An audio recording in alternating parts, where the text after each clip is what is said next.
Hi, this is Sifu David A. Ross, and I'm here with the Lions Roar podcast yet again. Right now, I'm sitting in the gym that I just reopened. I used to joke that opening each gym every time I did it aged me about 5 years, and probably this one aged me about 10 years. But we're back open again, and so one of the things that we're going to be returning to is live seminars. And so I have a seminar coming up in August the 20th and the 21st, focusing on both Shuai Jiao and Sanda, meaning the traditional wrestling of China, and Sanda, which is the application of the striking format. And I said that the subtitle to this would be the incomplete and forgotten tradition of the Republican era. And that's because, when we show the applications of Chinese martial arts, and I've been doing this for years, I felt like one of the things we really need to focus on and make explicitly clear is that this is not stuff coming from, Shaolin monks or Wudong priests or anything like that. The real fighting application Kung Fu that we have today, Chinese martial arts that we have today, in large part comes from the Republican era, specifically the Central Guoshu Academy and the program of the Goshu program created by the nationalists. Now, of course, on mainland, they don't talk about this. They focus on the things that they did in the post-Civil War era, and the Sancho programs that they created, and the people involved in those for obvious political reasons. But it all is one continuous line going back. Now, of course, that doesn't mean that we didn't have applicable fighting martial arts before that. I mean, obviously, my argument, for example, in my book is that all Chinese martial arts were originally fighting arts. Originally military arts. But there's a transition. So, I've taken some notes because when I do things that are elaborate, I don't like to go off topic, and I tend to go off topic. But, let's talk about what's different in the Republican era from the period before that, the Qing dynasty, going back to the Song, where we really have, evidence, the first evidence of what we consider, martial arts. That transition from the 19th to the 20th century provides us, that late Qing, early Republic period, around the time of the Boxer Uprising. That transition from the 19th to the 20th century provides us with a fairly detailed picture of traditional Chinese martial arts practice. And again, in large part because of the violence of that period, and like I said, the Boxer Uprising, it resulted in the creation of official records detailing the activities of private martial arts groups. I talked about in the book before, you're only as good as your available sources. A lot of people doing martial arts, that were not disruptive, there's no record of them. Groups, you had to do something that resulted in educated officials making a record of you. And I said one of the things about the late Qing is, that also once the educated people became interested in martial arts, they started creating records. But before that, it was kind of like, the Zhanghe and the subculture that was doing this. And most of them were like semi-literate or illiterate. Nobody was making records. But when we have these records, what we clearly see are men that were skilled in violence, whose martial arts were combat skills. So as I was saying, they were hired either to be the muscle themselves, or they were hired to train a militia. The militia might be used for self-defense, frequently is what they were on the surface supposed to be, but also they were used, for example, when villages and clans fought each other.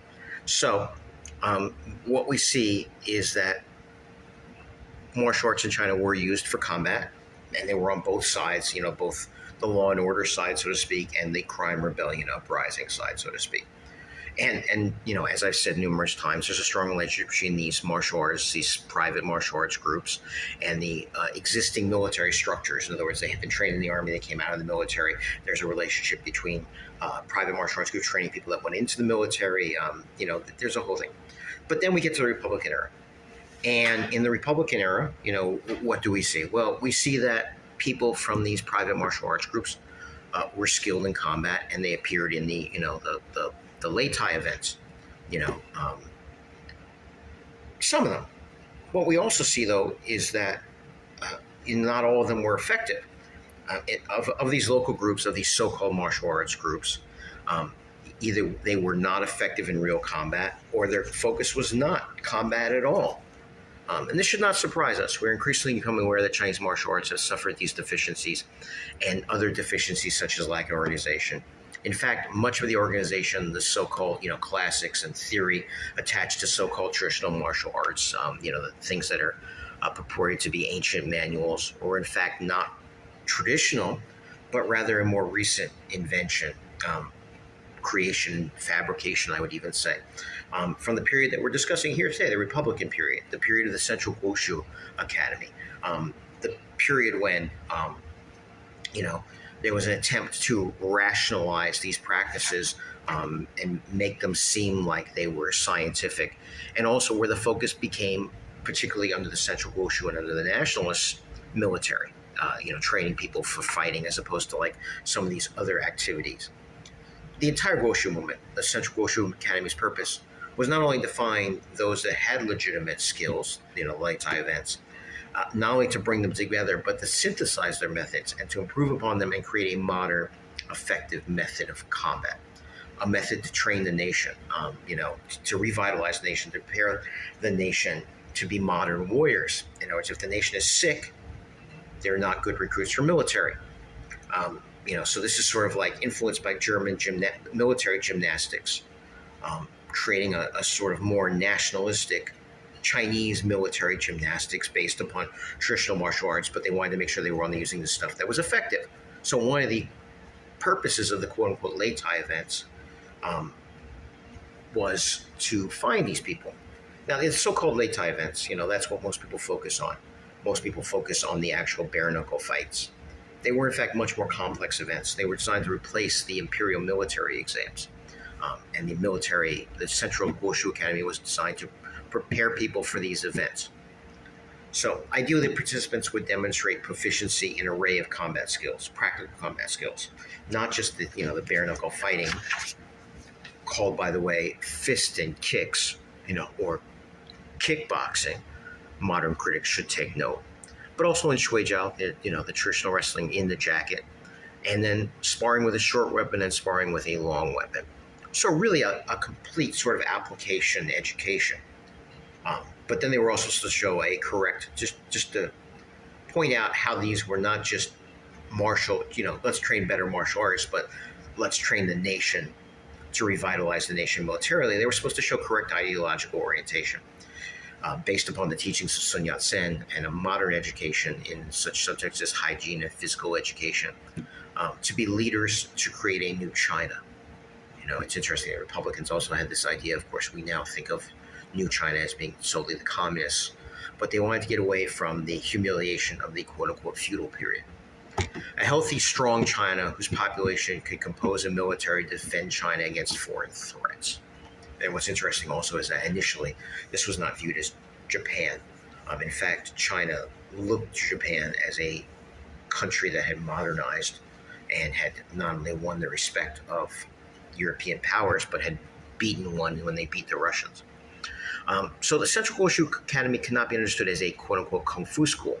It was a modern military academy or officers training. And while we focus upon its missteps and deficiencies, of which there are many, it is better to focus upon other aspects, such as its inherent progressivism at its core, which then got weighed down by things surrounding it. But the Central Guoshu Academy, as much of Chinese society in the period, was heavily influenced by foreign ideas and foreign movements. And in its quest to modernize, it's a quest to modernize, strengthen, and revitalize China. So many of these nationalistic military men that we associate with the Guoshu Academy had been products of what they called the New Army and had been trained in the so-called German military gymnastics that I keep talking about. How much of our current Qigong, for example, is actually German physical training derived from early Swedish gymnastics, which were created, ironically, by a Swedish fencer, aka European martial artist? That remains an open question. We can certainly find a lot of movements in Swedish gymnastics and German military gymnastics that were similar to movements that we use in Qigong all the time. And German military gymnastics certainly included Western boxing and Western wrestling influences. And getting back to Japan, as I said, furthermore, the Chinese-Japanese conflict, World War II, and the subsequent animosity created by these events created an animosity between the cultures that obscures the influence that Japan had upon China in the late 19th and early 20th centuries. As I've already said, the Chinese looked to Japan as the Asian nation that had modernized, had created an effective modern military, and not only earned respect, but had actually defeated a Western power in Russia in the Russian-Japanese conflict. And of those, Japanese judo was a classical example of its success, taking a traditional Japanese martial arts tradition and transforming it into a modern activity that not only helped produce a strong nation capable of serving in the military, but which had won Western respect and approval as a sport. Despite protests today from certain segments who attempt to deny these foreign influences, there are mountains of documents regarding this. It is not really open for debate. It's an established fact. And so we must point out that the Central Guoshu Academy, with its progressive agenda to mix traditions to find the best methods, was also willing to integrate foreign methods to find better training results and create a modern combat method. This progressive movement was being embraced, supported, and conducted by the top martial artists of the period. When we read about the Central Guoshu, the top people in Chinese martial arts were involved in this. And, I've also put up that picture of a book that was created, which was basically combat sports competitions for military efficiency. And it was a book written by several leading Chinese martial arts people. So when you hear people going, well, traditional is not about sport, the top people in traditional were behind this. Can't deny it. You try to deny it because maybe it doesn't fit your argument, but you can't deny it. And to be blunt, if the most respected and experienced martial artists of the period embrace this progressive approach, why is it routinely criticized today by those who frequently have only the most superficial training? And it's true, like, you listen to these people go, like, what are you training? Who are you training with? To be blunt, why is it that those who fail to demonstrate any practical combat skill feel they have a rightful place at the table to discuss the development and training of combat methods? Everybody has an opinion, but not all opinions are equal. So, of course, like all Republican projects, especially those that have been in the direct administration of the government, the Goshu project ultimately failed and was left incomplete. There's mountains of literature about why the nationalist government failed. This also explains why, in large part, it is a forgotten legacy. But we can revive it if we understand what it really was. In other words, they didn't produce what they really wanted. They left pieces of it, but pieces were undone. And also, it seeped back in there. Negative stuff that they were trying to eliminate from the Boxer uprising period, from the previous period. But, where are the traces? Well, Cheng Dongcheng's version of Shuai Jiao is a wonderful example of this project.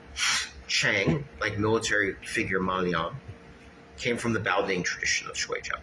Wrestling has always been a supplemental combat skill, and we see in early Lei-Tai competitions people like Wang Xijing, who used traditional Shuai Jiao to win the competition.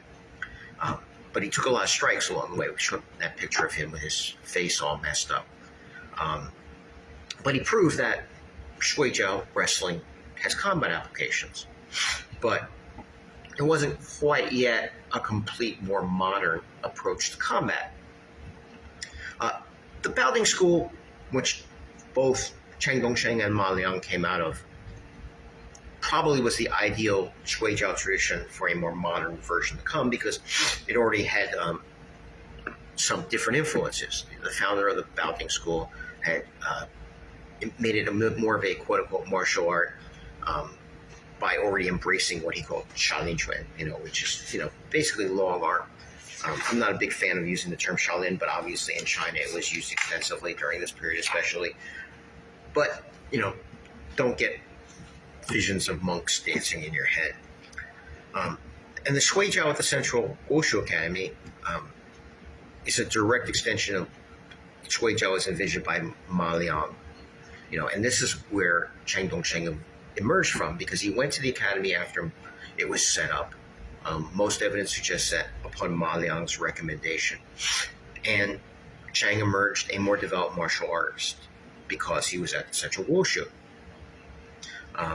And so his method was a more modern method, a more combat-oriented method, a method like judo in Japan that can be used to train both police and military men in a modern nation.